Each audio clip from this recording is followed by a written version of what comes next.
You are now tuned into Flipping the Birds, a Philly Sports Network podcast. What's going on, Eagles fans? Welcome one, welcome all to another episode of Flipping the Birds.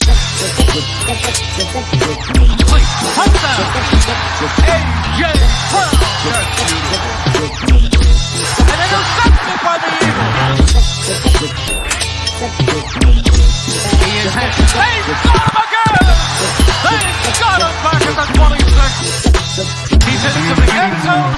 Touchdown, Eagles.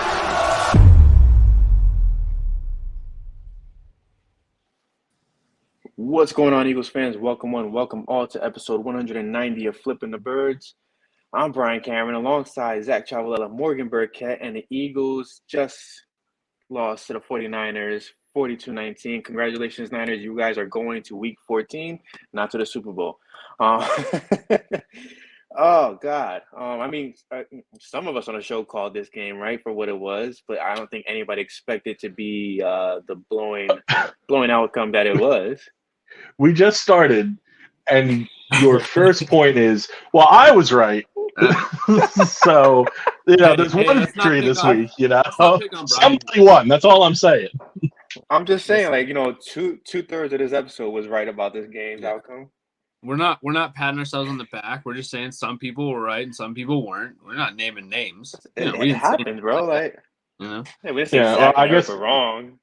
I can't hold it against a Giants fan for getting over an Eagles loss pretty quickly. So I got no excuse. Oh God, it was a tough game. tough to watch. It wasn't a tough game for one of the teams on the field. It was tough to watch. The first two drives. Let's start from the beginning, right? Jalen Hurts. They should have stopped the count. Honestly, they should have just stopped the count after the first two drives like that. Everything was going great for Philadelphia. Yeah, it was flowing. The offense actually looked pretty damn good. They were doing their thing. They were actually executing to the best of what we've seen them in recent weeks, right? But they didn't end those drives with actual touchdowns. It was just field goals, which is obviously, as Jalen is probably going to say in the press conference, not to their standard. After that, you allowed the 49ers to get their flow. You allowed the 49ers to realize that, hey, Philly doesn't have anything on us tonight. They're kind of gassed. They just finished beating the Bills in overtime last week. They just finished beating the Chiefs the week before that. On top of that, the defense played 95 snaps in the week before. It was so many things just accumulated into this night, and it wasn't the game that we wanted, but it was the game that we needed per se. Yeah, I agree. I think a lot of what we kind of hoped wasn't happening kind of came to fruition. Clearly, the defense is exhausted. The red zone offense has a lot of work to do. And overall, I think that the Eagles just kind of ran out of gas. All these things kind of happened at once. And like we had said, the people that guessed that this was going to happen, one thing that we had mentioned, me and Brian, they said that, they kind of needed a kick in the teeth, right? Just a little reminder that there are other teams that are just as hungry as they are. And that's kind of what happened. You hope it doesn't, happen like that. A closer loss would have probably done the same, but it's kind of a culmination of everything, and it just kind of sucks that it was Debo that did it to us, but it was going to be someone, so it's kind of poetic that it was him, I guess. Freaking Debo. Can we just I don't know how you guys feel about it. I just personally, I don't feel like Debo Samuel's a top 5 to 10 wide receiver in the league. You look at the two touchdowns he scored. One was one of the best block screens I've seen in a long time. And it was a real hold. Well, no, I was talking about the that was the other one. Yeah. Yeah. Then a hold, but hey, he broke a tackle, and it's the Eagles' third linebacker, but you still got to make that tackle, and that's what happens, right? How do you feel against that? Well, like you said, the first two drives were great, but it really just came down to one team wanting it more than the other. These are both two extremely talented teams. San Francisco did a much better job of showcasing their talent than Philadelphia did. One of the biggest disappointments, there were a lot of disappointing things, obviously, but it really just felt like we didn't see a lot of those adjustments that Sean Desai had been so good in recent weeks making in the second half. Just he didn't have it this week. And this is not saying the loss was on Desai. The loss was on everybody. I mean, everybody but Big Dom, honestly. And freedom for Big Dom, absolutely. Got to get that man out. Oh boy. But I mean, like, Desai not adjusting, Jalen Hurts, and I get it. The coverage was good by San Francisco. There was a lot of contact on some of those deep balls. We're not going to focus on that. But that being said, Hurts was holding the ball in the pocket way too long. It was frustrating kind of on all ends. They went away from the run instantly when the game started. So it's a frustrating game, and if they had performed up to their standard, does that mean that they definitely would have won? I don't think so, but it at least would have been a competitive game. So that's the disappointment for me. It's just that they didn't play anywhere near their capability. And we'll have to see if they can turn it around next week against Dallas and kind of just step on the throat, for lack of a better term, because you need a punchback week to get over this poor performance. And some of it's personnel. The linebacking core obviously is a huge issue. Losing Zach Cunningham's a big deal. Not having Shaq Leonard, we'll never know what this game would have looked like if he was there. I don't think he would have made the biggest of differences, but he probably would have been a little bit better than what we saw today from the linebacking core. It's just it's a tough one to stomach because it does poke holes in kind of the future a little bit, because you look at this secondary, you look at this linebacking core, and there are certainly weaknesses there. You just have to make sure that you're firing on all cylinders in every other area to avoid this from happening again. And then, I mean, looking at the stats, like going down the stat line, right? I mean, the Eagles, they won time of possession, which, we praise week in, week out that that's the key ingredient for the Eagles to win a game. They won 31 minutes to 28. But then, I mean, every other stat, it looks very similar to what San Francisco did, right? Third down efficiency, 8 of 15. San Fran, 8 of 11. No turnovers by any team. Both teams were penalized nearly the same, actually, for the same amount of yards. But San Francisco, 28 attempts for 146 rushing yards. Eagles had 18 attempts for 46 rushing yards. I'm pretty sure I'm not the only one that noticed that DeAndre Swift kind of was taken off the field a bit in the first half and was more lenient on Kenny Gainwell, who I've not been a fan of for most of the part of the season. Offensively, what do you feel like this team was missing against this 49ers defense? I mean, same thing that they were possibly missing against the Bills and the Chiefs in the first half. Yeah, I mean, you mentioned the run game, and what I didn't see a lot of is, I know this is a really tough defense to run against, not just because of just that D-line, but those are two very talented linebackers as well, and they do a lot of things that just make your kind of launch points difficult. They get hands-on early, and they're very deceptive. So, and obviously great athletes as well. So it's a tough team to run the football against, but there was really no creativity. Right, we didn't see that much to get that offensive line in motion. I think they were kind of just trying to head up, block, and see that they could win, and then we're prepared to pass. Like, I don't think there was a real commitment to figuring out a way to run against this defense, and unfortunately, you just need to do that. They talked about how tough it is when you can't run the football against Philly. Well, it just goes the same way against San Francisco. So I think they just needed to be a bit more creative with the game plan. But with the offense as a whole, it's interesting. And we talked about in the past about the difference between Brian Johnson kind of late in games and figuring it out versus early in games. And this time he came out with a pretty good script, right? The first two drives, he looked good, and then it kind of tailed off after that. So clearly it seems the focus of getting ready for this game was that initial script. I don't think Philly wanted to get behind early. I think they wanted to play in front, see if they could control, make San Francisco uncomfortable. And then after those first two drives, just tailed off. Like there's no punch, right? There's no oomph. It just kind of, the Eagles offense is what it is. And Jalen Hurts, it seems, has a lot more to do with how successful it is than Brian Johnson at this point. Yeah, I mean, Hurts deserves a lot of credit over the course of the season for what he's contributed. There's been a lot of, whenever he seems to be at the forefront of the MVP conversation, which has been most of the season, there's a lot of outside detractors looking at his box stats. But you're right, there's so much integral about what Hurts does on a week-to-week basis that when he does not or is unable to accomplish that, like this week against San Francisco, it really does throw off the entire offense's ability to even really progress downfield. Even if you win the time of possession like they did today, just looking at the type of drives that they had, and it felt very reminiscent of last year almost, where they just had those red zone struggles continuing. And then obviously the Jalen Hurts slip on that second drive there, that second series.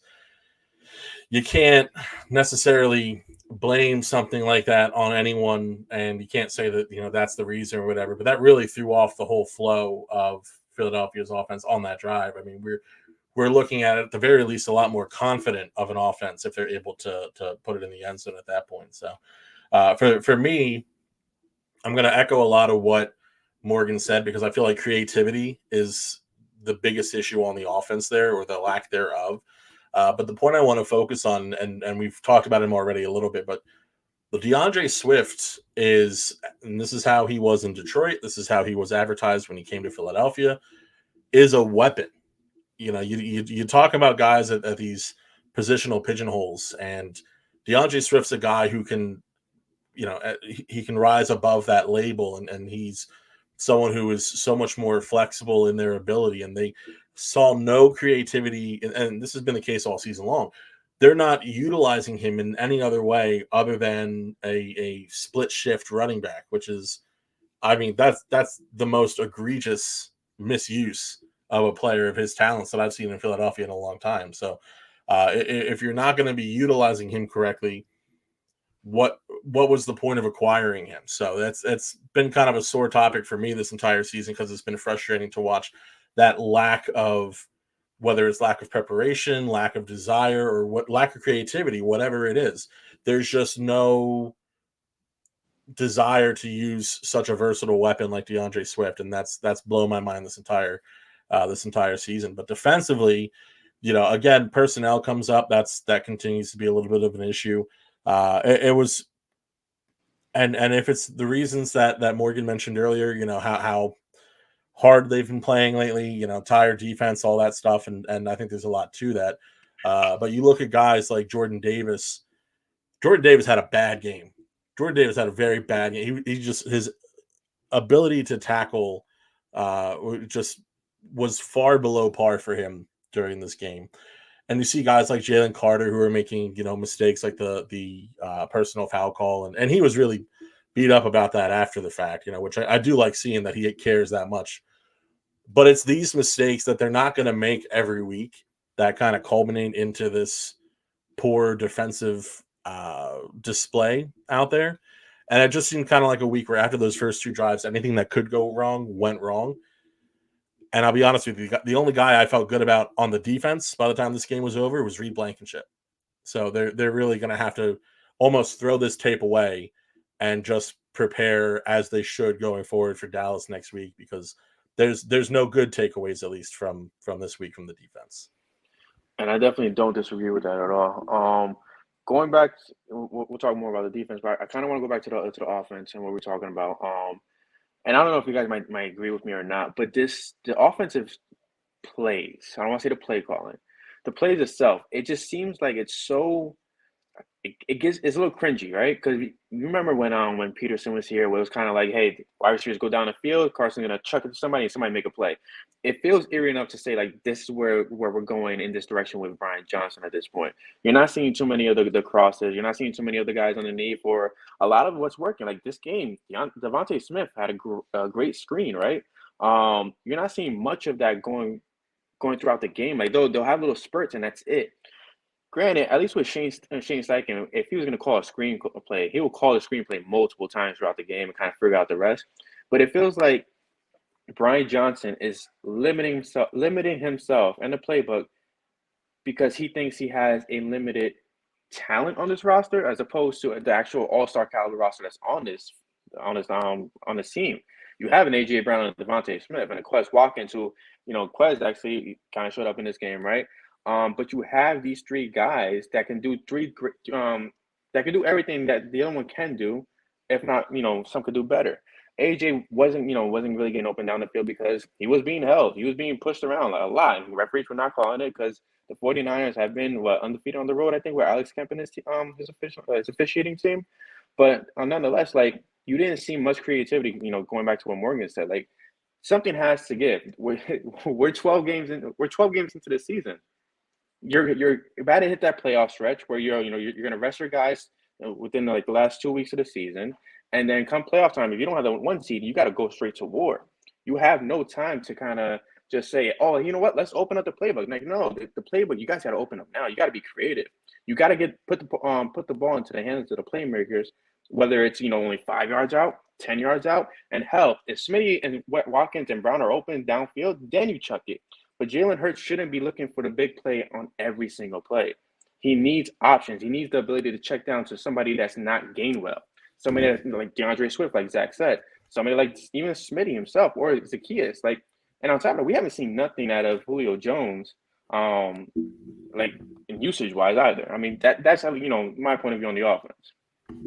Yeah, the one thing I want to touch on real quick, kind of along that same line, and I think that you were kind of consciously or subconsciously even hinting at it. This team really misses Dallas Goedert, and not that the offensive scheme has been obviously it has not been the most Dallas Goedert friendly scheme this entire season. He's had some quality games, but it's not like it's been built around him. But just having that safety valve has been a huge deal for Philadelphia. And you have guys like Calcaterra and Stoll, and Stoll's been particularly fine as a blocker more often than not. But really, just to have that extra passing option is a big deal for Philadelphia. I don't want to spend too much time on it because we do have a lot to talk about the game itself. Do you think this is one more reason why a potential, and I get that Goddard is on his way back, but a potential reunion with Zach Ertz is a possibility? I think that's a strong chance. I mean, because you can actually have your two tight end set with an actual catching tight end as opposed to Calcaterra and Stoll. What do you think, Morg? Yeah, I mean, you need some kind of answer. So Zach Ertz makes sense, and even though he didn't play in this offense, like there's a lot of familiar concepts. I think he slides right in. He's a veteran, right? So it just gives you another option. And what I think that like we really need to see from Brian Johnson is just there's a weird mix of it needs to be more creative and it needs to be more simple at the same time. Like you saw in that first drive down near the red zone, they just had that simple check, right? Like they went bunch on the far side, and if San Francisco didn't adjust, they throw the screen, and if they do, then you run the ball. And there's not that many at the line checks. Like you guys remember with Doug Peterson, one of the differences, you had Carson Wentz yelling kill half the plays, right? Because he's got an at the line check. They're making it easy on him. And as good as Jalen Hurts is and as good as he's gotten, you still need to simplify stuff for your quarterback sometimes, and especially against a team like this, right? It's a tough defense to read. You got to make it a little easier for him at the line, have those checks. And then the other thing I'd say with this offense is kind of a trend I've noticed over the last couple of games is instead of kind of setting stuff up for the future, they seem to kind of just like rotate what player they're going to target. Like for the first little bit, it was A.J. Brown. We're just going to go at A.J. Brown, and we like that matchup. And another pass to A.J. Brown, and then, okay, now they're covering A.J. Brown. So now we're going to go to Devontae Smith, or now we're going to run the ball. And it just seems to be chunks. There's no, we don't see that many drives where it's A.J. Brown, and then it's Devontae Smith, and then we're handing it off to Swift, and then it's a Jalen Hurts run. Like, we're not seeing as much of that. We definitely saw a bit more of it early in the season, but they just don't seem to be in rhythm. That rhythm is missing, and sometimes that just has to come from the coach. You have to put in plays where Jalen Hurts is not reading as much. He's just getting his best playmakers involved early and getting in that rhythm, and we're not seeing that as much either. Yeah, it's a lot of passive letting the other team set that rhythm and just playing along with it, trying to play in tune with it, where you're not setting it yourself. And it's that passivity that's like, that's not what successful teams do. That's not what winning teams do. And obviously the Eagles are still a successful team 10-2 without having done that to this point. But the teams the true contenders, the teams that really expect to reach that next echelon, and you have to set the tone to be a truly successful team in the NFL. So that's I would say an extremely disappointing factor of not just what Brian Johnson's been doing, who's been rather timid the entire season. We've kind of talked about that at length, but even Nick Sirianni not really making that a focal point. You want to, as you said, set the tone. You want to get ahead of if a guy is seemingly in either a slump or he's in a pattern where they're defending him real tough. You got to open that guy up is the thing. You can't say, all right, well, that's one down, let's focus on someone else. You have to find a way so that now everyone's an option again, because that optionality, again, that's a buzzword for the Philadelphia Eagles. That optionality is key to a free-flowing offense. And again, it allows those creative juices, which may be lacking in this particular situation, but those creative juices that are necessary to open up the complete playbook. So it's a real frustrating offensive performance, and a lot of it is sins that we've seen throughout the entire season, just against a team that took a lot better advantage of it than some others. And again, if you guys are joining us now live, be sure to hit that like button for us. One thing I do want to bring up is kind of just a testament to everything you guys are saying. And forgive me if I'm overlooking it or not seeing it, right? But there's no play action in this offense. I feel like there really, to me at least, there isn't. It's just Jalen Hurts is going to scramble to the right and find somebody, or scramble to the left and find somebody. And there's a lack of rhythm, like Morgan was saying, because of this weird rotation where you have AJ targeted for five plays in a row, or you have Smitty target for another 6 plays, and a one DeAndre Swift run, then the Kenny Gainwell run for 2 more. How much is that going to hurt the team in the long run? I mean, if you don't get this down packed soon, where you start trusting your playmakers, you start trusting in what they bring to the table, and stop worrying about this wild rotation to keep everybody healthy. You gotta go in for the kill at this point. But how much can this actually hurt them in the playoffs? Yeah, I mean, I think you hope a loss like that kind of resets the mindset a little bit. So, we talked about them needing a wake up call of some sort, and so I think that some of that is just doing and sticking with what works. And I think, again, you kind of got away with some things, but overall, to me, I mean, you saw Jalen Hurts want to be on the run already, get away from that pass rush and get away from those rushers that they just rotate through.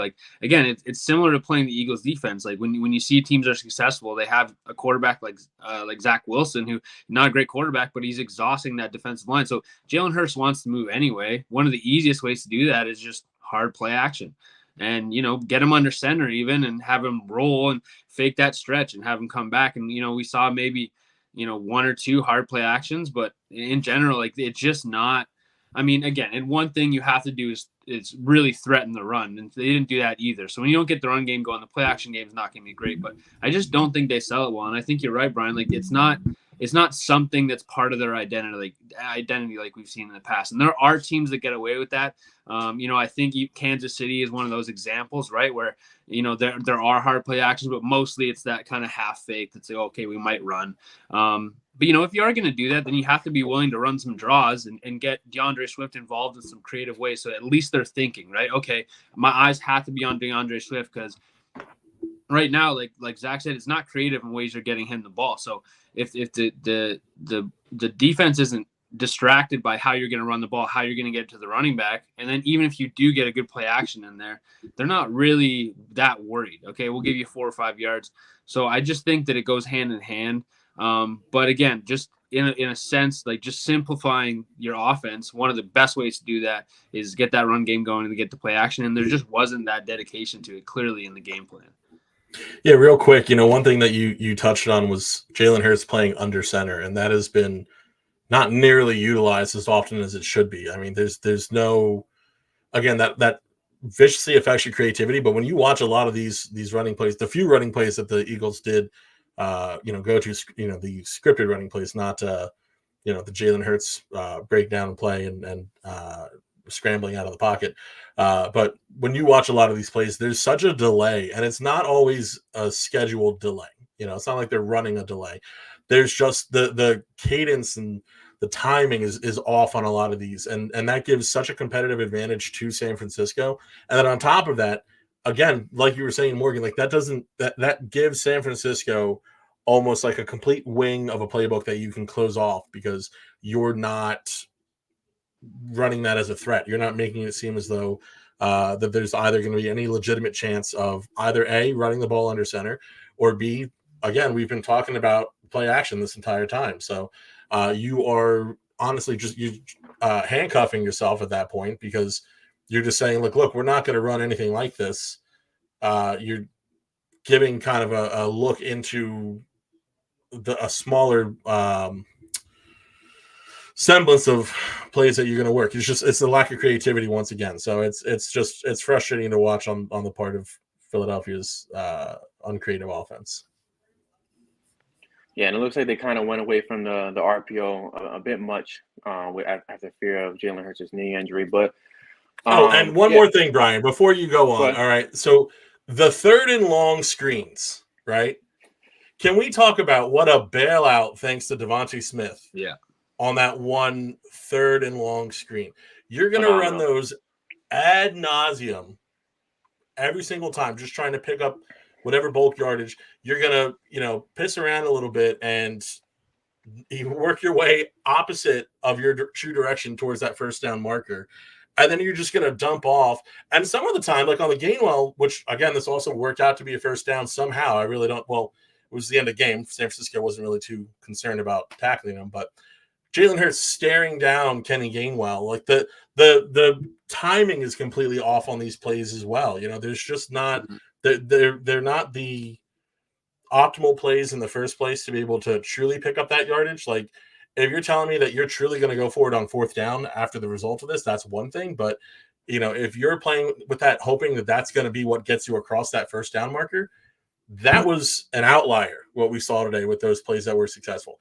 That is not what we've seen this entire season. This entire season, we've seen those plays come up completely short.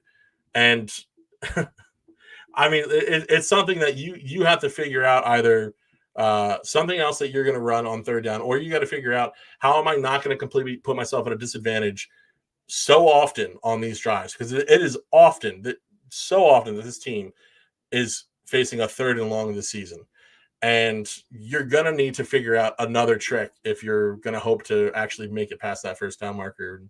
You're just telling teams basically what you're going to do, and it's not an overly effective play, except apparently this week when it didn't matter. I feel like we beamed down the offense more than the 49ers did today. But yeah, before we get to the defense, let's get to a word from our sponsors, and then we'll break down the size defense. Absolutely. Thank you, Brian. So obviously, Flippin' the Birds brought to you by La Touraine Watches. Shop affordable luxury watches with La Touraine, such as the brand new Voyager GMT. Once again, use code WATCHFTB for 25% off your watch with code WATCHFTB at LaTouraine.com. La Touraine Watches, affordable luxury watches. Absolutely. So defense, right? I mean, I feel like I was talking to Morgan on before the podcast about this, and I mean, the secondary between Slay and Bradbury, I didn't see much going against Bradbury today, but Slay in general, I mean, he seems like his time is a bit off, right? He's at that age where guys start to fall off the cliff, but timing wise, it just seems like this defense is just out of place week in and week out. I hate the fact that they're allowing they're playing the offense about 10 yards off the line of scrimmage, right? And Desai just refusing to adjust to anything. I mean, when they went with the 5-man front, they were actually stopping the run against the 49ers, and they were actually getting to Purdy. They go to the 4-man front, and it just seems like they were allowing the 49ers to just take over the game and dictate what they want to dictate on offense. How do you guys feel about the defense? I mean, it's just sad to be back in a place. I thought we left a place where Philly and the front office, and I don't know, just the team in general neglects how important linebackers are. And it's just like you need linebackers to be successful, and literally like put on that game and watch the results, right? We kind of underrated how much Nakobe Dean meant to this defense. We underrated how much Zach Cunningham and these guys, like, he's still young, Nakobe Dean, but by all means right now, they are not premier linebackers, right? And you see a team across the other side that has two of the best in the game. And until one of them got kicked out, they were taking over the game, right? And as good as that defensive line is, we talked about how exhausted they are. You just need someone to help you out a little bit. Just fill a gap, just set an edge. And when it's consistently Kevin Byard coming downhill to set the edge or Reed Blankenship, you're in a bad position, right? Those are coverage guys. That's never their assignment to be the first one setting edge, unless you end up in some weird formation or they're coming down and playing the slot. But they're sitting 15 yards deep and they're setting edges on runs. Like, that shouldn't be the case. And the linebacker play was terrible. But I think Zach kind of brought it up earlier is if that's the case, you adjust, right? You figure out ways how we can fill that gap. And there just wasn't that halftime adjustment. It sucks for them to just kind of be able to lean on what are simple plays and really heart plays. When you get a screen like that and Debo just goes house, like, it's not that they're checked out, but you would like to see like just a bit more effort. And I get it's frustrating. They're really letting the teams play, without being too complaining about what was going on. They're letting you play, right? So take advantage of that, right? And the defense just didn't. Like, it looked at times they just kind of were flat a little bit, and it was so evident that front four is just exhausted, and that's what happens. Shout out Reed Blankenship, though, for real. Zach, that was like he played out of his mind. Oh, for sure. I mean, obviously, people remember that he didn't come up with the interception, but like that aside, he played a heck of a game. And it's incredible to think that he's going to be a staple of the safety position for the Eagles going forward. You're talking about Kevin Byard, and it's tough because on the one hand you want to say how he's not performing up to par, but at the same time, like you said, he's almost playing out of position, and you almost wonder, why isn't Sidney Brown in that position more often than allowing Kevin Byard almost playing like a sub linebacker, and then allowing Kevin Byard to actually play in coverage like he's supposed to, especially in a lot of those zone situations. But I mean, what more can you say that can't be fixed? That can be fixed now and not in the offseason. That's kind of the problem. With the linebacker situation, you hope that you can bring in a guy like Shaq Leonard. Is he going to come to Philly? Is he going to go to Dallas? It's effectively out of the Eagles' hands at this point. So there's not too much you can really think about on that hand. Does bringing in a safety like Adrian Amos fix this situation? Is this a coaching issue? I think in large part it's a coaching issue, and that's what you have to.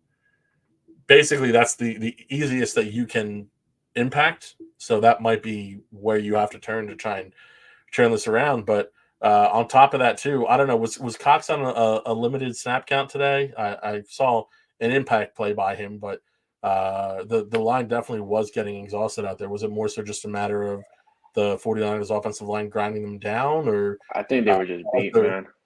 It felt like definitely beat. Other than Milton Williams getting a good run in there, it didn't feel like they had the complete rotation that they normally did. But they definitely did get beat. Josh Sweat, we can talk about phantom offsides or not, but just didn't make enough of a positive impact that you need out of a player like him out of his caliber. And it just was one of those Sundays where kind of the whole unit, including the coaching staff, really just kind of let you down. So. Again, not really much on a positive end that you can take away, but you just got to take notes of the foibles that you had and fix that all next week for Dallas week. And it's another tough opponent. I mean, you're talking about Dallas, Philadelphia, San Francisco. One of those teams is going to the Super Bowl. You have to think. I mean, who else, is really a candidate out of the NFC? I mean, truly. So it's got to be a tough game for sure. And, I don't know. Maybe you take it easy on the guys. You send them back into practice extra hard. Like, what's the real solution there? There's no real way to gain a competitive advantage in terms of rest. It's just a matter of you can't play like that next week, and Philadelphia just has to hope that they don't. Speaking of Sweat, actually, it was interesting. Like, I didn't expect it, but the 49ers mostly ran away from him. And I'm wondering if teams are starting to see Hassan Reddick on the other side and just running at him, right? Like, he can't do everything. And as good as of a player as he is, he's definitely a better pass rusher than he is a run defender. And I think teams are seeing that. And San Fran ran right around him. They set the edge, and then they made the DB's tackle, which we know that, Darius Slay, that's not his forte. And James Bradbury, we know how he's been playing this year. And you just saw him struggle to get off some blocks and just, not be a good addition to the run game. And so I think you might see more of that is, Josh Sweat, as underrated as he is, the film doesn't lie. And I think teams are going to see that he's one of the best players on this D-line, and teams are going to start running away from him. And Hassan Reddick just has to come more prepared on that other side of the line. Teams are going to keep running at him. Yeah, for sure. And a lot of those plays, San Francisco was running left as well. Like, I don't understand how you don't. This goes back to decide not making adjustments. Like, at least send a guy down to the box. Like, you can't just be running a 4-man front that entire time. And Brian, I think you touched on it earlier. Like their success at the start of the game was with a 5-man front. So, not only do you not have support in the box, but you go completely away from running the 5-man front. And I understand it. You want to slow the bleeding. You want more guys in coverage and everything like that. But, you have to get to the quarterback. That's the name of the game. I mean, you look at Brock Purdy, he's an impressive quarterback.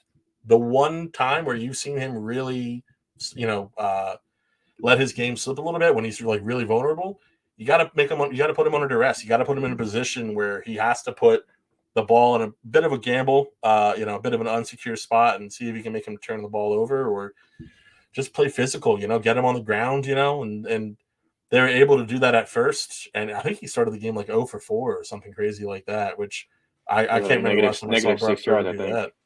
Exactly, yeah. And they completely went away from what was succeeding, and it made absolutely no sense. And, I don't understand, that's going to be one talking point, between Nick Sirianni and Sean Desai that should be discussed in detail this week.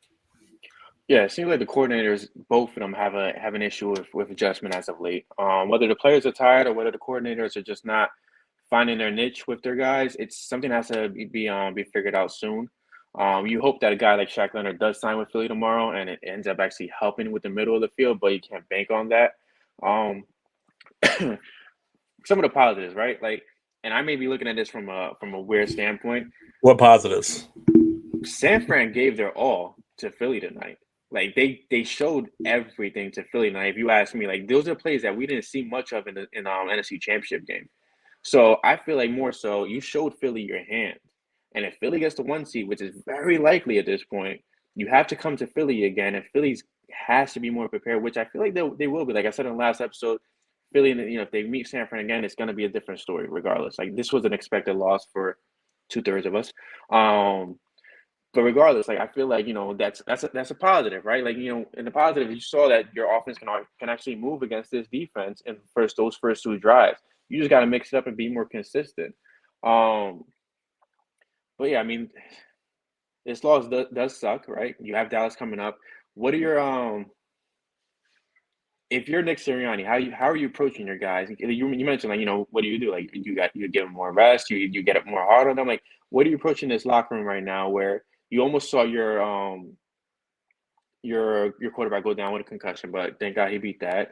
But you're seeing so many consistencies on both sides of the ball, right? You're seeing a defense that can't stop a nosebleed. You're seeing an offense that can't keep things going and find their rhythm.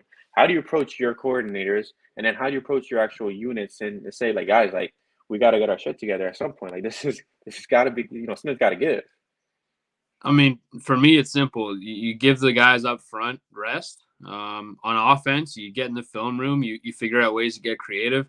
And on defense, you're hitting the sled and you're learning how to tackle again because it's been dreadful the last 2 days. And I mean, you talk about a play that gets San Fran back in the game. It's the missed tackle on Debo for a touchdown. Holding or not, you have to make that tackle. And it's been more than 2 weeks in a row, but really showed up the last 2 weeks that the tackling on this team is pretty dreadful. So simple. Yeah. Offense, you get in the film room. Defense, you're hitting the sleds. Yeah, I don't disagree. I do think that, you need to, on top of what you're doing with the players, you need to make sure that your coaches are on the same page as well, because, we can't forget that their performances weren't up to par either, so as far as the players are concerned, I think definitely a lot of film, a lot of, you can't be lackadaisical in your practicing ahead of Dallas. I mean, this is a crucial game. And Brian, you talked about how likely the team is to still seal that 1 seed going forward. The game against Dallas is huge. That's the only, on paper, should be challenging game, for the rest of the season. And I guess Seattle just really performed well against Dallas, but you're not as worried about Seattle as you are about the Cowboys, and you have to make sure that you take care of business this week. You cannot leave anything off the table. You cannot come up short in any area like effort, competitiveness, drive. You need to show a lot more heart than the Eagles showed this week against San Francisco. So, you need to make sure that your coaches are on that same page as well, making sure that they understand, hey, not only do we need to prepare and script games ahead of time, but we got to be ready to adjust should the moment call for it, because that was a big area of opportunity for both of these guys today. I was gonna say something. I lost my train of thought. Listen, there's 31 of you in the chat right now. Make sure you guys are liking this video. We'll be back on Tuesday to give you more so a breakdown as well as a preview to the Dallas game. But I guess last thoughts on the outcome of this game. I mean, I think what you just said, kind of just showing more heart, just wasn't on the coffin for me, because I feel like they didn't. They really didn't show that resiliency that they were used to showing. They also didn't show the intellectual part of their game, right? You didn't see smart moves by Jalen Hurts. You didn't see smart moves by Brian Johnson, Sean Desai, Nick Sirianni. And I think I'm getting to the point where I'm kind of a little bit of I'm getting a little annoyed by the fact that Nick Sirianni, being a guy who coached wide receivers, being a guy who was an offensive coordinator, I feel like he's not so much hands-on with the offense. Granted, I'm not in the rooms with them. I know Devontae Smith in an interview with Michael Irvin said that Sirianni is always in the wide receiver room, giving pointers to the guys. But I just feel like this is your ship. You got your crew. You got to right this ship. You got to make sure you guys sail into the right part of the ocean and get away from these troubled waters at the end of the day. The smartest guy on the sideline was Big Dom. Shout out to Duck. How did you guys feel about that? I mean, I was out of my seat. I was yelling at the TV and to the top of my lungs. Like, this was kind of crazy. I was kind of hoping that Dom actually took a swing, but we didn't get to see that much fireworks. Well, I'm glad Dom didn't take a swing, because I would like for him to be there going forward. I think had he taken the swing, some of these 49er fans and national people might have a greater point about complaining about him getting involved. The degree which he got involved was well within his right. He's the head of security. He's protecting the sideline. That's what he's doing. You have a guy who committed 2 personal fouls in the matter of 30 seconds in Dre Greenlaw. It wasn't I don't know whether you want to call it overly aggressive or overly successful of a punch thrown by Greenlaw. It was kind of more of an aggressive point. But even still, like, you're talking about, like, there's clearly a villain in this story, and it's not Big Dom for sure. So, big ups to Big Dom for sticking with the guys on that one. And hopefully he gets out of their little Guantanamo situation real quick and back on the sidelines for next week, because the Eagles are going to need him. Nobody showed more heart in today's game than Big Dom. And as much as that's a problem for the Eagles, it's a big sign of respect for Big Dom too.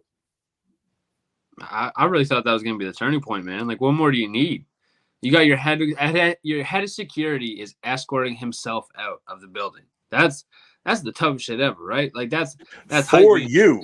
Yeah, for exactly. you. 100%. Like, what more do you need? And I think that's just like an indicator of just how exhausted this team is, man. Like, emotionally exhausted, physically exhausted, mentally exhausted. So, kind of sucks that a bye wasn't later this year. I think they probably needed it more now. But yeah, I mean, shoot, if that can't fire you up, that's a surefire sign that you just don't have much left in the tank. I mean, the positive as well. I mean, hey, they are now 2-1 in this weird gauntlet of games, right? They have the Cowboys next, which familiarity it's going to tell us that this game is going to be hella competitive. It's not going to be what we saw tonight.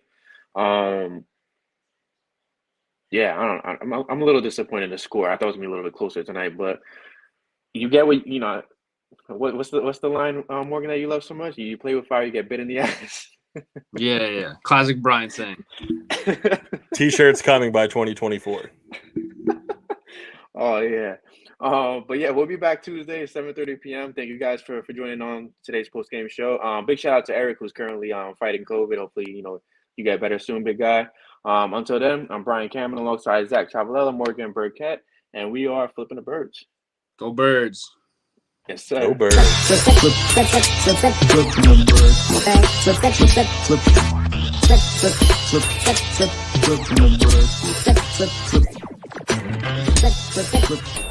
Flip.